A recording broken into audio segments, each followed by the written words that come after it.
Petit atelier mécanique, rien de bien violent, je vous rassure. On va apporter quelques modifications à la Tracer 700. L'objectif, installer la grille de radiateur et l'installation du GPS TomTom Rider 450.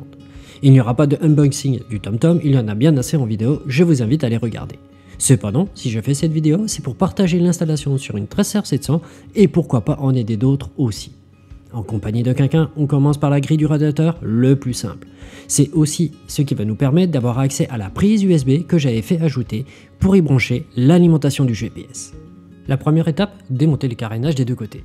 5 vis extérieures plus 2 vis intérieures. Jusqu'à là, c'est la partie de tous, mais de ceux qui ont deux mains gauche ou deux mains droite, faites votre choix.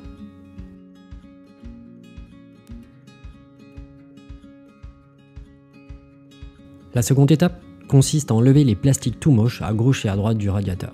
Pour les enlever, il vous suffit d'un tournevis et d'appuyer au centre pour les retirer.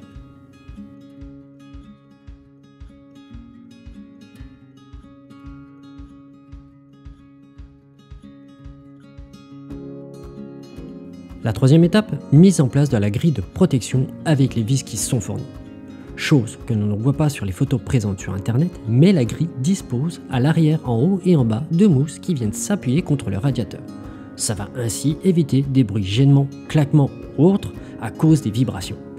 Ça, je valide, hashtag bonne idée. La grille est maintenant installée, on s'attaque à l'installation électrique du GPS. Le GPS TomTom Rider 450 dispose bien entendu d'une prise d'alimentation en USB, mais il est aussi fourni un câble directement à brancher au faisceau électrique de la moto. Particularité, lorsque l'on démarre la moto, le GPS se lance. Une fois le contact coupé, celui-ci s'arrête, mais vous avez aussi quelques secondes pour refuser son extinction. J'avais fait installer une prise double USB pour brancher tout mon verdier, on va alors s'y brancher. C'est là que les choses deviennent un peu moins aisées. J'entends déjà certains dire c'est easy, oui ok, mais perso je suis plus doué avec une souris et un clavier qu'un tournevis et des câbles électriques. À chacun son domaine.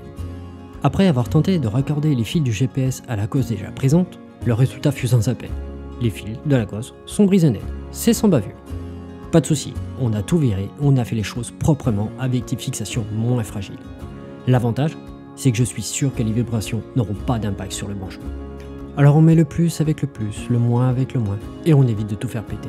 Pour en être certain que tout fonctionne correctement, testez le GPS et regardez si celui-ci se charge ou alors sort de sa mise en veille. Ensuite, faire le même test en y ajoutant à la prise USB son téléphone portable et regardez si celui-ci se charge aussi. Et on refait le test 4 ou 5 fois pour être sûr et ne pas avoir de doute.